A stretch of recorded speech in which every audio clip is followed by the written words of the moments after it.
आते हैं हम लोग पढ़ने पे। आज पढ़ना बेटा हम लोग को है ध्वनि। क्या पढ़ना है? ध्वनि। अब एक बात बताओ, मैंने उस दिन आपको कुछ बताया था या फिर से कुछ बताता हूँ। बेटा दुनिया में किसी चीज को समझने के लिए या किसी चीज को पहचानने के लिए सबसे ज्यादा क्या इंपॉर्टेंट है? बताओ। दुनिया में किसी चीज को समझने के लिए कैसे? फॉर एग्जाम्पल जैसे कि हम लोग कुछ बोल रहे हैं तो वो ध्वनि ही ना रहता है, ध्वनि से कुछ पहचानते हैं। और फिर जैसे कि हम लोग कुछ बोलना है तो जैसे कि हम लोग कुछ समझाना तो हम लोग का ध्वनि ही ना होगा। सिंपल बेटा, किसी भी ज्ञान का आधार, ठीक है, किसी भी ज्ञान का आधार या किसी भी साहित्य का आधार या किसी भी शब्दों का आधार बेटा ध्वनि होता है। अगर ध्वनि है तो सबका आधार है, ध्वनि नहीं है तो सबका आधार नहीं है। चाहे वो आप संगीत सीखते हो तो संगीत में क्या पकड़ते हो? पहले ध्वनि को ही पकड़ते हो ना, कि हाँ ध्वनि ऐसी होगी तभी हम संगीत सीख पाएंगे। बात क्लियर? समझ में आया? मतलब जब तक ध्वनि को नहीं पकड़ोगे, ध्वनि को नहीं समझोगे तो कैसे कंपेयर कर पाओगे और कैसे ये क्या कर पाओगे बेटा? अलग कर पाओगे कि ये सा है या ये गा है या ये रे है। मतलब आपके जीवन में चाहे वो जन्म से हो चाहे मृत्यु तक हो, ठीक है, जन्म हो या मृत्यु हो बेटा, ध्वनि हमेशा आपके साथ ही रहता है। आप सुनते हो, बोलते हो, ये क्या है? ध्वनि का ही तो माध्यम है ना। जब ध्वनि को सुनते हो तो क्या होता है? आप उसका क्या होते हो? अट्रैक्ट होते हो। अगर आपके पास ध्वनि ना हो तो क्या अट्रैक्ट हो पाओगे किसी तरफ? नहीं। मतलब किसी के जीवन का आधार क्या बेटा? ध्वनि है। मतलब चाहे वो ग्रामर हो, आपका हिंदी व्याकरण हो, चाहे कोई भी हो, चाहे कोई भी ज्ञान का आधार क्या बेटा? ध्वनि है। और ध्वनि को समझ लिए तो दुनिया के हर ज्ञान को आप करोगे, समझ सकते हो, बोल सकते हो, देख सकते हो। ठीक है? कोई कंफ्यूजन बेटा? यहाँ तक कोई दिक्कत नहीं ना? Yes sir. बेटा किसी कोई दिक्कत यहाँ तक? हाँ या ना? बोलो। नहीं। चलो अब कहते बेटा, हाँ बेटा यहाँ कभी कहते हैं, कभी जिनका नाम क्या बेटा? उनका नाम क्या है? रामधारी सूर्यकांत त्रिपाठी पठिन निराला, जिन्होंने क्या क्या लिखा है कि कविता का शीर्षक दिया है ध्वनि। मतलब कहते हैं कि दुनिया में इंसान का अस्तित्व मिट जाएगा, दुनिया में सब कुछ चला जाएगा, लेकिन बेटा ब्रह्मांड में ध्वनि ही एक ऐसा चीज है, ध्वनि एक ऐसा ये है कि वो पूरे ब्रह्मांड में बेटा हमेशा गूंजता रहेगा। और समय समय के अंतराल के बाद, एक समय चक्र अवधि के बाद, एक समय पूरा होने के बाद वह ध्वनि आपको बार बार लगातार सुनाई देती रहेगी। वह ध्वनि किसी न किसी रूप में आपके अंदर समाहित होती रहती है। मतलब कहने का अर्थ ये हुआ कि इंसान के जीवन का आधार क्या है? ध्वनि है। इंसान के जीवन में मनोबल देने वाला ध्वनि है। इंसान के जीवन को त्रास देने वाला या उससे दुर्गति की तरफ ले जाने वाला क्या है? वो ध्वनि है। मतलब ध्वनि एक ऐसा चीज है कि जो हर ज्ञान को आपके साथ साकार करता है। यहाँ तक कोई दिक्कत नहीं? कोई कंफ्यूजन है बेटा यहाँ तक किसी को? नहीं ना? अब देखो कहते हैं बेटा, कविता पढ़ते, कहते हैं ध्वनि। अभी न होगा मेरा अंत, अभी अभी तो आया हूँ, मेरे बन में मृदुल बसंत, अभी न होगा मेरा अंत। बेटा लोग कवि कहते हैं, सूर्यकांत त्रिपाठी ज्यादा कहते हैं, अभी न होगा मेरा अंत, अभी अभी तो आया हूँ। उनका कहना है कि मेरा जन्म अभी अभी हुआ है। मतलब इस संसार में मैं अभी आया हूँ और मेरा अभी इतनी जल्दी अंत नहीं हो सकता, क्योंकि मुझे इन संसार को देखना है, इस संसार के सारे बसंत को समझना है और संपूर्ण ज्ञान रूपी आधार प्रकृति को, संपूर्ण रूपी ज्ञान रूपी आधार प्रकृति को समझना है, उसके नजदीक से जाना है, उसके नजदीक रहना है। इसलिए मेरा अभी इतनी जल्दी अंत नहीं हो सकता। यहाँ तक कोई दिक्कत नहीं ना बेटा? यहाँ तक कोई दिक्कत नहीं ना? फिर कहता है नो सर। मेरे वन में मृदुल बसंत अभी न होगा मेरा अंत। कहते हैं मेरे वन में मृदुल बसंत। बेटा वन मिस होता है मेरे मन रूपी, मतलब मेरे जीवन रूपी वन में अभी क्या है? बसंत का खिलना आरंभ हुआ है। मतलब मैंने जीवन जीना क्या किया है? आरंभ किया है।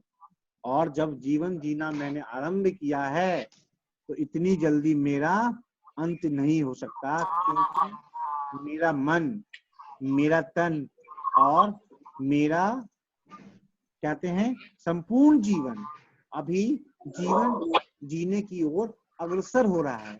और जब जीवन जीने की ओर इंसान अग्रसर होता है तो उसके मन में उत्साह, जोश, जोश, उत्साह सब कुछ बंधा रहता है, जिससे वो क्या कर सकता है? अपने जीवन जीने की कला को आगे बढ़ा सकता है। ठीक है? यहाँ तक बेटा कोई कंफ्यूजन किसी को नहीं ना बेटा? यहाँ तक कोई दिक्कत है नहीं ना? चलो अब आगे सुनो।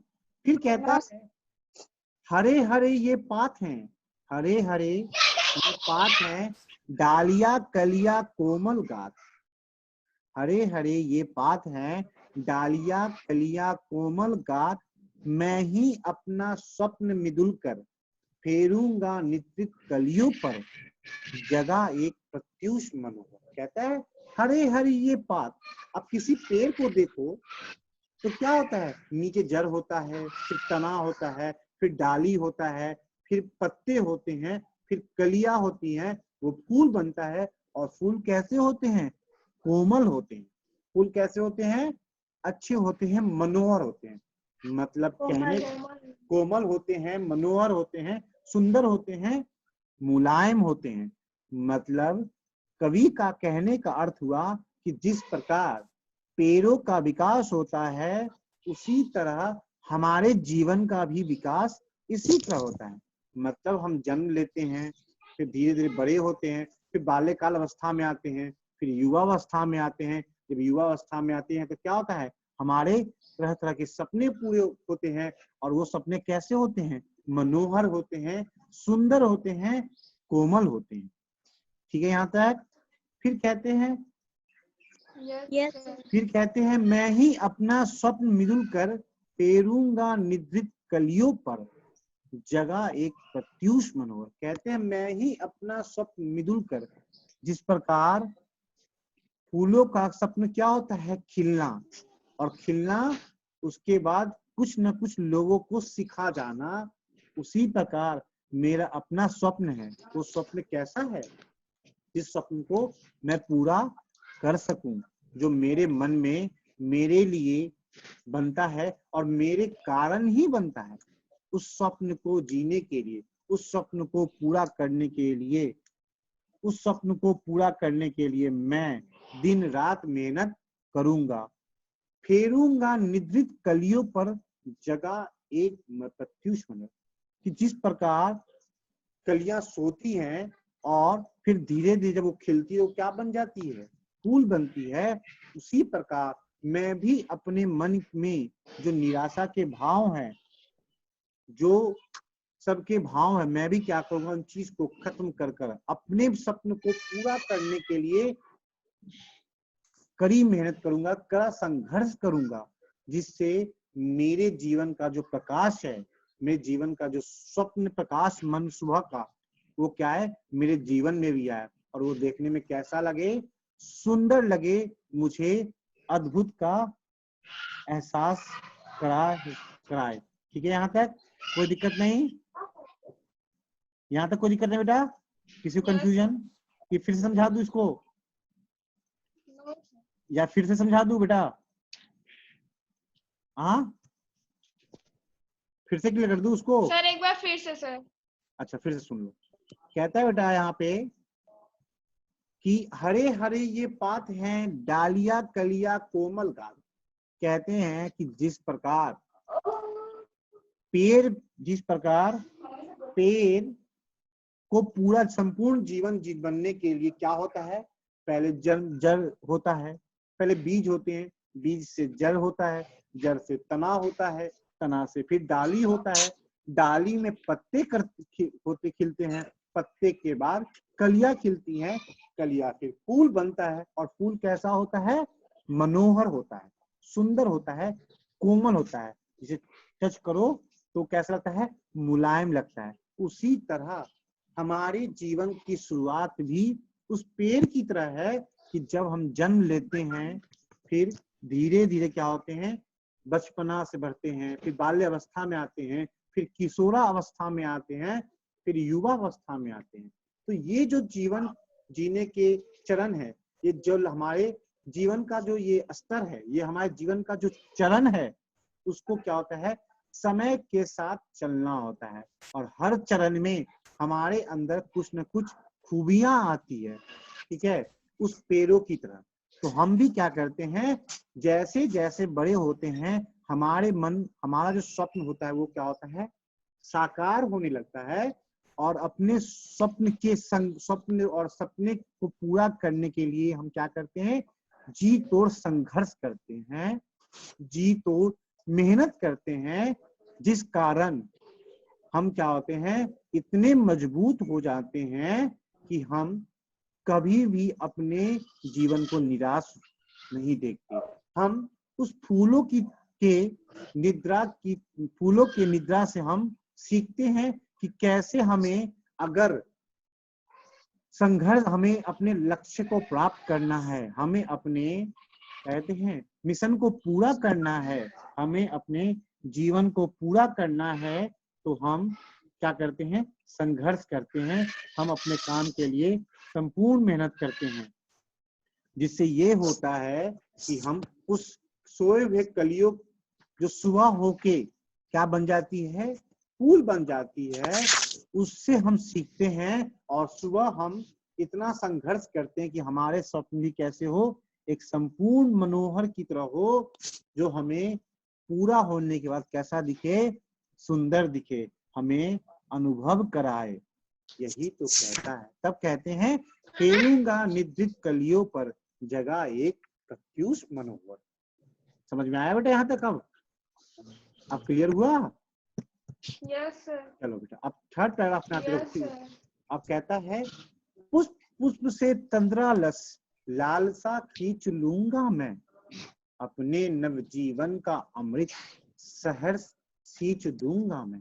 कहते हैं पुष्प पुष्प से तंद्रालस, मतलब पुष्प, तंद्रालस बेटा क्या होता है, बताओ क्या होता है तंद्रालस क्या होता है बेटा, बताओ बेटा। तंद्रालस का अर्थ होता है धीरे धीरे जगना। हाँ, नींद से धीरे, हाँ, नींद से धीरे जगना या उठाना।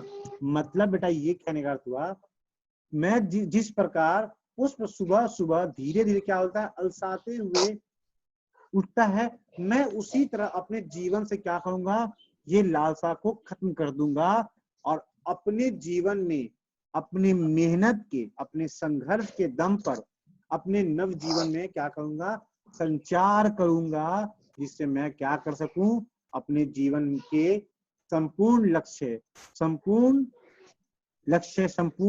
मिशन, संपूर्ण जीवन को अच्छे तरीके से जी सकूं।